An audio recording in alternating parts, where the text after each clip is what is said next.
Alice's Adventures in Wonderland by Lewis Carroll. Chapter 8. The Queen's Croquet Ground. A large rose tree stood near the entrance of the garden.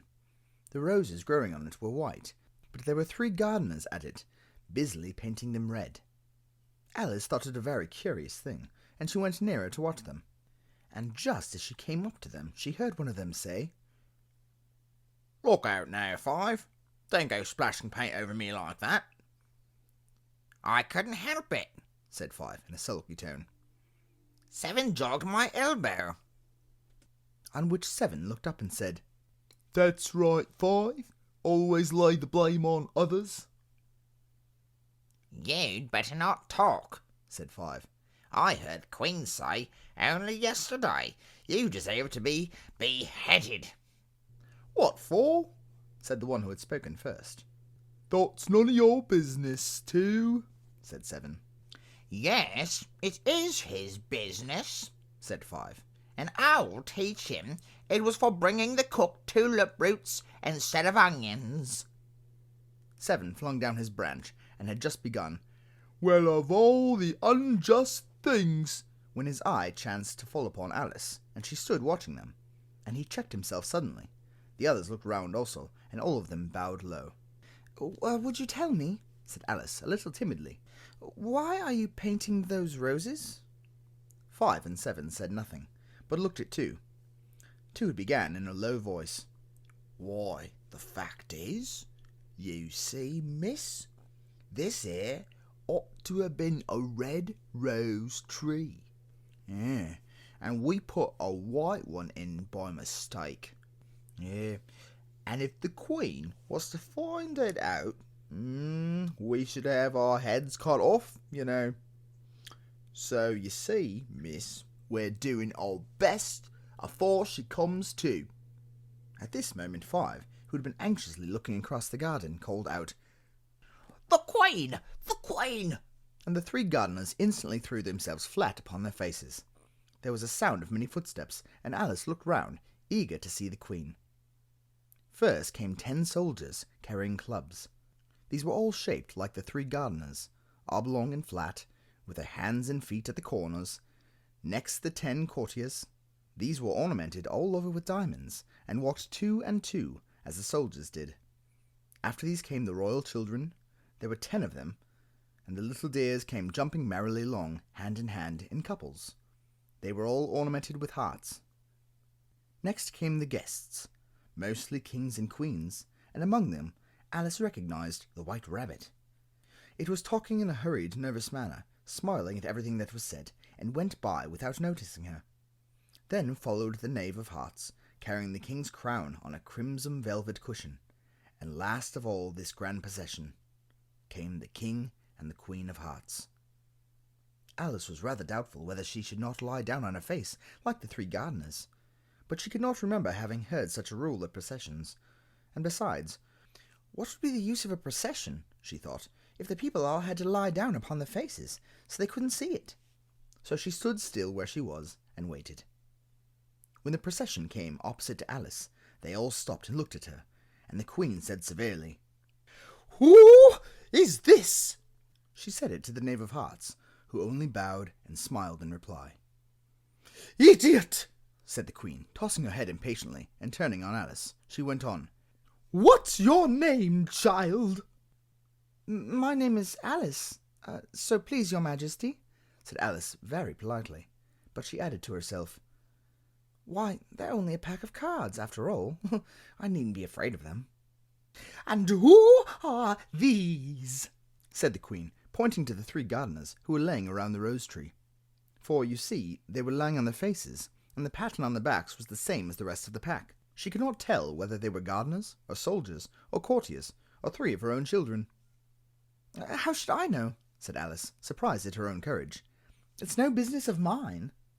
The Queen turned crimson with fury, and after glaring at her for a moment like a wild beast, screamed, "Off with her head! Off!" "Nonsense!" said Alice very loudly and decidedly, and the Queen was silent. The King laid his hand upon her arm, and timidly said, "Consider, my dear, she is only a child." The Queen turned angrily away from him, and said to the Knave, "Turn turn them over. The knave did so, very carefully with one foot. Get up, said the queen in a shrill, loud voice, and the 3 gardeners instantly jumped up and began bowing to the king, the queen, the royal children, and everybody else. Leave off that, screamed the queen. You make me giddy. And then turning to the rose tree, she went on. What have you been doing here? May it please your majesty, said two in a very humble tone, going down on one knee as he spoke. We were trying... I see, said the queen, who had meanwhile been examining the roses. Off with their heads! And the procession moved on. 3 of the soldiers remained behind to execute the unfortunate gardeners, who ran to Alice for protection. You shan't be beheaded, said Alice, and she put them into a large flower pot that stood near. The 3 soldiers wandered about for a minute or two, looking for them, and then quietly marched off after the others. Are their heads off? Shouted the queen. Their heads are gone, if you please, your majesty, the soldiers shouted in reply. That's right, shouted the queen. Can you play croquet?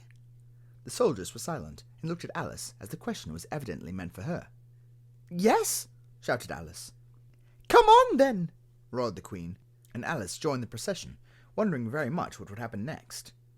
It's a very fine day, said a timid voice at her side.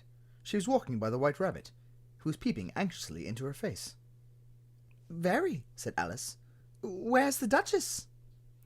Hush, hush, said the rabbit in a low, hurried tone. He looked anxiously over his shoulder as he spoke, and then raised himself to tiptoe, put his mouth close to her ear, and whispered, She's under sentence of execution.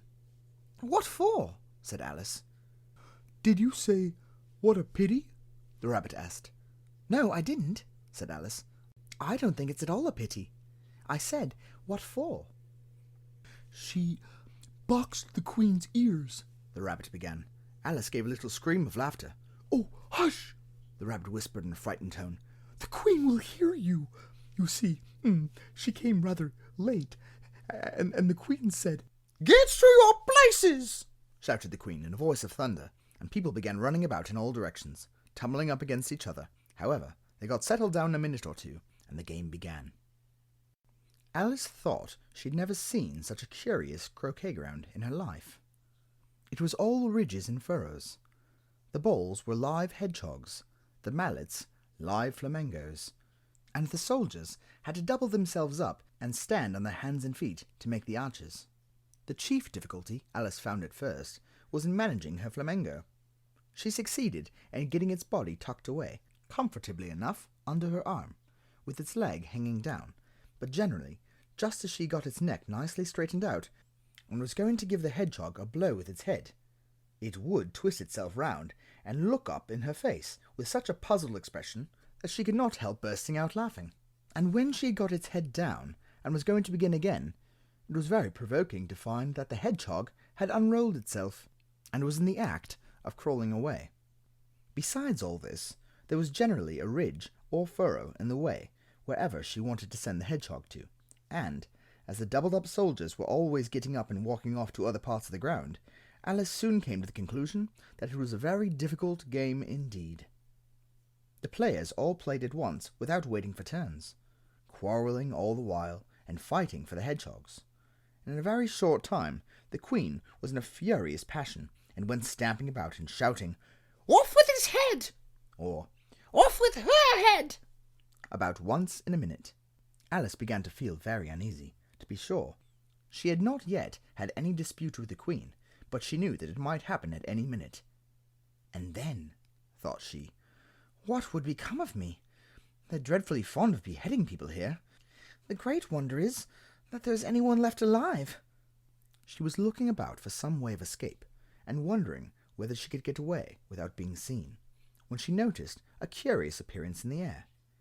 It puzzled her very much at first, but after watching it for a minute or two, she made it out to be a grin, and she said to herself, It's the Cheshire Cat. Now I shall have somebody to talk to. How are you getting on? Said the cat, as soon as there was mouth enough for her to speak. Alice waited till the eyes appeared, and then nodded. It's no use speaking to it, she thought, till its ears have come, or at least one of them. In another minute the whole head had appeared, and then Alice put down her flamenco and began an account of the game, feeling very glad that she had someone to listen to her. The cat seemed to think that there was enough of it now in sight, and no more of it appeared. "I don't think they play it all fairly," Alice began in a rather complaining tone, "and they all quarrelled so dreadfully one can't hear oneself speak. And they don't seem to have any rules in particular. At least, if there are, nobody attends to them. And you've no idea how confusing it is, all the things being alive. For instance, there's the arch I've got to go through next, walking about at the other end of the ground. And I should have croqueted the Queen's hedgehog just now, only it ran away when it saw mine coming." "How do you like the Queen?" said the cat in a low voice. "Not at all," said Alice. "She's so extremely—" Just then she noticed that the Queen was close behind her, listening, so she went on.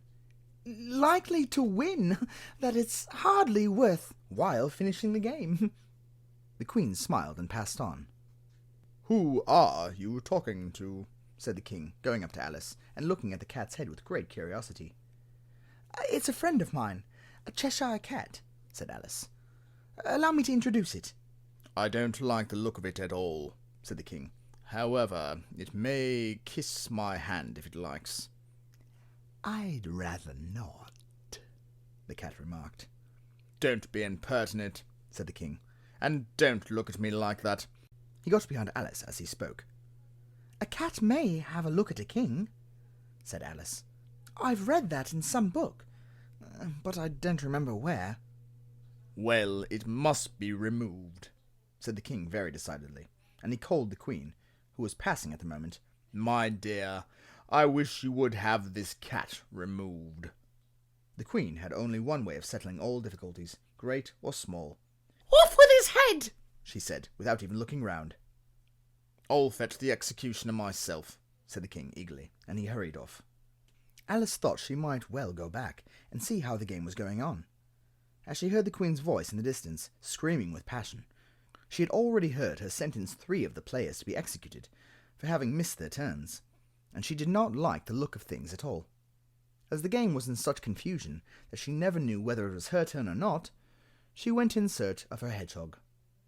The hedgehog was engaged in a fight with another hedgehog, which seemed to Alice an excellent opportunity for croqueting one of them with the other.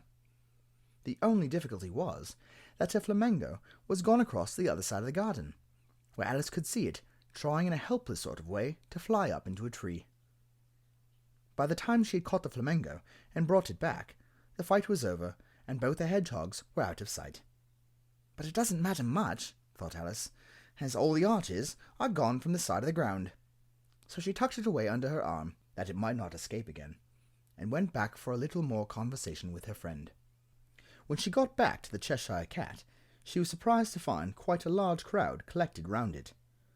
There was a dispute going on between the executioner, the King, and the Queen, who were all talking at once, while all the rest were quite silent, and looked very uncomfortable. The moment Alice appeared, she was appealed by all 3 to settle the question, and they repeated their arguments to her, though, as they spoke at once, she found it very hard indeed to make out exactly what they said. The executioner's argument was that you couldn't cut off a head unless there was a body to cut it off from, and that he had never had to do such a thing before, and he wasn't going to begin at his time of life. The King's argument was that anyone that had a head could be beheaded, and that you weren't to talk nonsense. The Queen's argument was that if something wasn't done about it in less than no time, she'd have everybody executed all round. It was this last remark that had made the whole party look so grave and anxious. Alice could think of nothing else but to say, "It belongs to the Duchess. You'd better ask her about it." "She's in prison," the Queen said to the executioner. "Fetch her here." And the executioner went off like an arrow. The cat's head began fading away the moment he was gone, and by the time he had come back with the Duchess, it had entirely disappeared. So the King and the executioner ran wildly up and down looking for it, while the rest of the party went back to the game.